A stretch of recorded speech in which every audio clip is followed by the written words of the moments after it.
जी नमस्कार। आप मुझे ज्योतिष आचार्य नन्हे जी के नाम से जानते हैं। आज के इस वीडियो में हम शनि और राहु के मीन राशि में एक साथ होने का क्या प्रभाव होगा विश्व के देशों पर, इसी संदर्भ में हम बात करेंगे। व्यक्ति विशेष पर शनि और राहु के मीन राशि में एक साथ होने का क्या प्रभाव पड़ेगा, वह हमारा अलग वीडियो आएगा। इस वीडियो में हम विश्व के देशों पर क्या प्रभाव पड़ेगा शनि और राहु के मीन राशि में एक साथ होने का, इस संदर्भ में बात करेंगे। अभी 29 मार्च 2025 की रात के 8:20 पर शनि और राहु दोनों एक साथ आ जाएंगे मीन राशि में।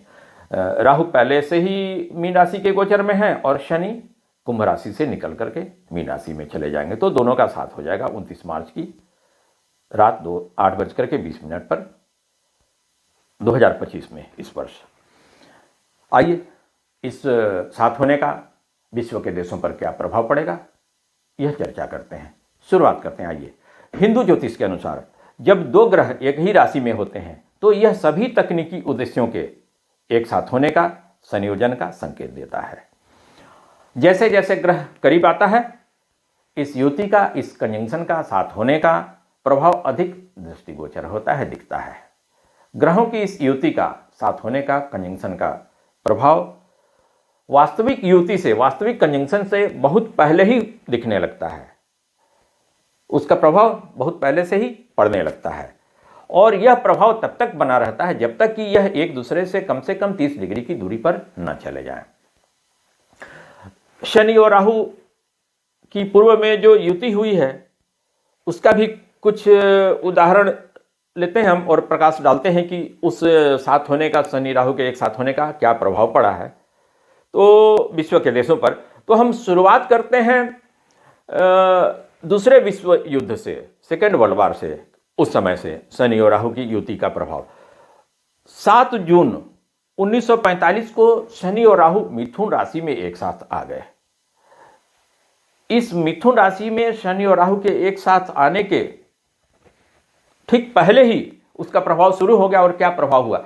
दूसरे विश्व युद्ध का अंत हुआ, सेकेंड वर्ल्ड वार का अंत हुआ और नए युग की शुरुआत हुई, परमाणु युग का जन्म हुआ।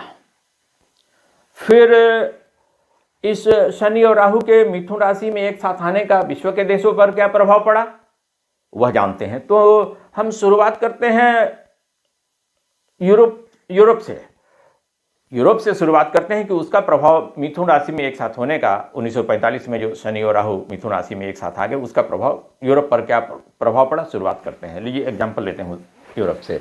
तो यूरोप का रूलिंग साइन जो है वह मेष लगन है। यूरोप का रूलिंग साइन मेष लगन है।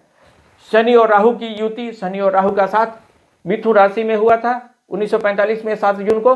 वह यूरोप से तीसरे भाव में हुआ था, यूरोप के कुंडली से तीसरे भाव में हुआ था। अब आइए इस साथ होने का, इस युति का प्रभाव क्या पड़ा यूरोप पर। तो विदेशों में यूरोपीय शक्ति का प्रभाव कम होने लगा।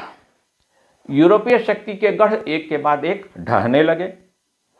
सीरिया और लेबनान ने फ्रांस को झटक दिया।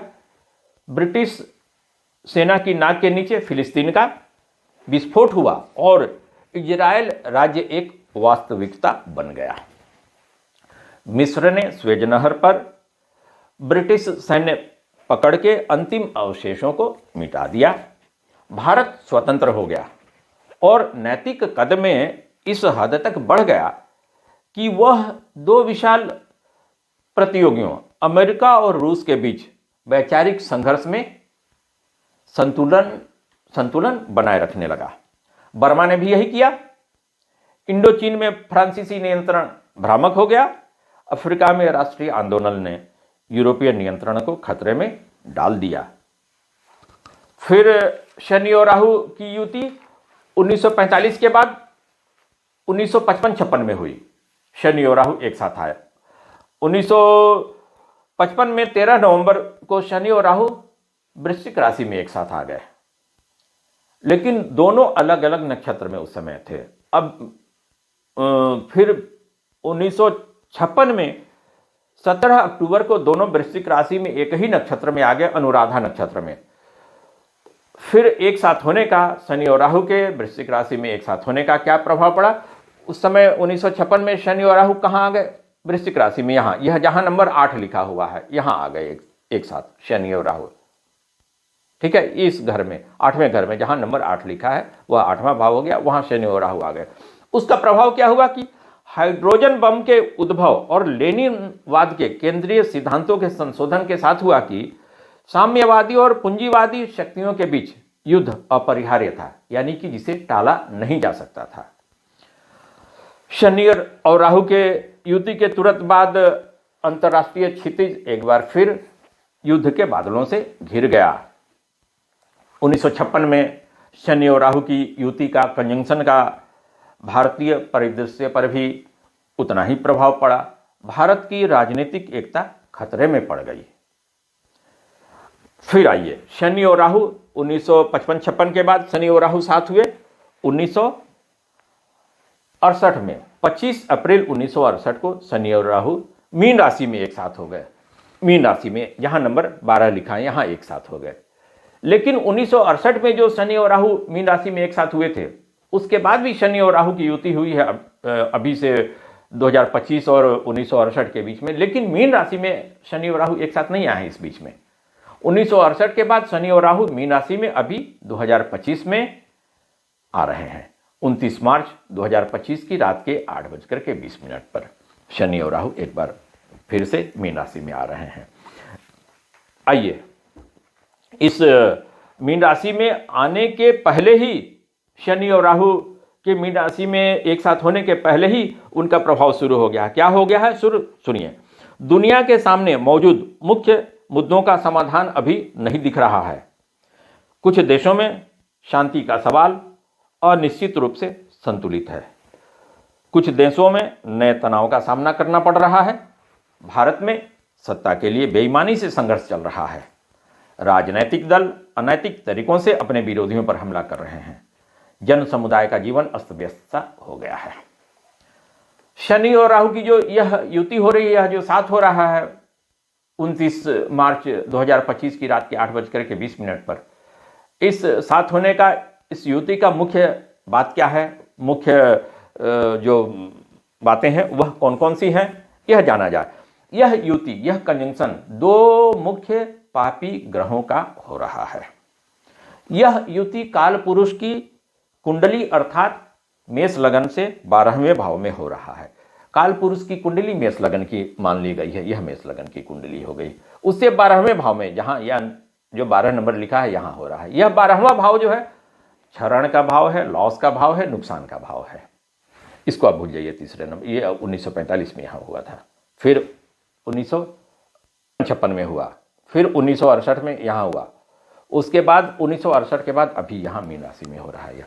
तो यह काल पुरुष की कुंडली से 12वें भाव में यह युति हो रही है, यह कंजंक्शन हो रहा है। 12वां भाव जो है क्षरण का भाव है, लॉस का भाव है, नुकसान का भाव है। फिर आइए, यह जो युति हो रही है भारत के रूलिंग साइन से 7वें भाव में हो रही है। भारत का रूलिंग साइन क्या है, कन्या लगन है। भारत का रूलिंग साइन है कन्या लगन। यह कन्या लगन की कुंडली हो गई, यह भारत की कुंडली हो गई। बाकी ग्रहों की स्थिति नहीं बैठाई गई है। तो यह कन्या लगन की कुंडली से 7वें भाव में 1 2 3 4 5 6 7 यहाँ शनि और राहु एक साथ आ रहे हैं। यह जो युति हो रही है यह फॉरेन रिलेशंस के भाव में हो रही है। ठीक है, आइए और आगे। यह युति जो है पूर्वा भाद्रपद नक्षत्र के 4थे चरण में हो रहा है, जिसके स्वामी बृहस्पति हैं। आइए बात को और भी आगे बढ़ाते हैं। शनि का प्रभाव। शनि हालांकि यह अशुभ ग्रह है, लेकिन आमतौर पर इतना बुरा नहीं है। यह हठ, आवेग, विघ्न बाधा, निराशा, रुकावट, दुख, जोखिम, नीच कार्य, चोर, जेल, पश्चिम दिशा, रूढ़िवाद, बवंडर और तूफान, नीच लोग, पापी, लूट, समझ, लगाव और नीच चाल को दर्शाता है। शनि की बात हो रही है। स्वभाव से यह ठंडा और शुष्क है और पीलिया रोग, कुष्ठ रोग, फिस्चुला, बवासीर, अंगों और जोड़ों में दर्द, गठिया जैसी बीमारियों पर शासन करता है। राहु का नियंत्रण रहस्यवाद और अजीबोगरीब घटनाओं पर है। वह कपट और राजनीतिक साजिश का भी संकेत देता है। आइए अब यह जो साथ हो रहा है शनि और राहु का मीन राशि में 29 मार्च 2025 की रात के 8:20 पर इस शनि और राहु की युति का, इस साथ होने का प्रभाव विश्व के देशों पर क्या होगा, यह जानते हैं कि यह युति, यह शनि और राहु का एक साथ होना सामान्य रूप से पूरी दुनिया के लिए, विशेष रूप से हमारे देश भारत के लिए एक भावनात्मक संकट का संदेश देता है। यह एक भावनात्मक संकट का संदेश देता है। राजनीतिक साजिश के तहत नैतिक कानूनों को उखाड़ फेंका जा सकता है। अहंकारी उद्देश्यों द्वारा बनाए गए नए कानून को जबरदस्ती लागू करने का प्रयास हो सकता है। स्थिर और प्रगतिशील क्रम को रोकने का प्रयास हो सकता है। दुनिया भर में लोकतंत्र की ताकत को कमजोर करने का प्रयास हो सकता है। पूरी दुनिया भय और जटिलता से जकड़ी हुई होगी। युद्ध का डर होगा, भविष्य का डर होगा, विस्फोटक स्थितियों का डर होगा। इस शनि और राहु की युति का, शनि और राहु के मीन राशि में एक साथ होने का प्रभाव विश्व के देशों पर क्या होगा, अभी हमने आपसे कहा। व्यक्ति विशेष पर इस शनि और राहु के एक साथ होने का क्या प्रभाव होगा, इस संदर्भ में हमारा एक अलग वीडियो आएगा, दूसरे वीडियो में आप सुनेंगे।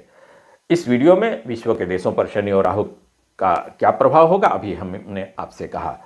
इस शनि और राहु के एक साथ होने का मीन राशि में क्या प्रभाव होगा, अभी हमने आपसे कहा। अगर हमारा यह वीडियो आपको अच्छा लगा तो हमारे चैनल को जरूर सब्सक्राइब करें, हमारे चैनल का सदस्य अवश्य बने आप। इस वीडियो में इतना ही, फिर हम दूसरे वीडियो में मिलेंगे। तब तक के लिए विदा लेते हैं। धन्यवाद।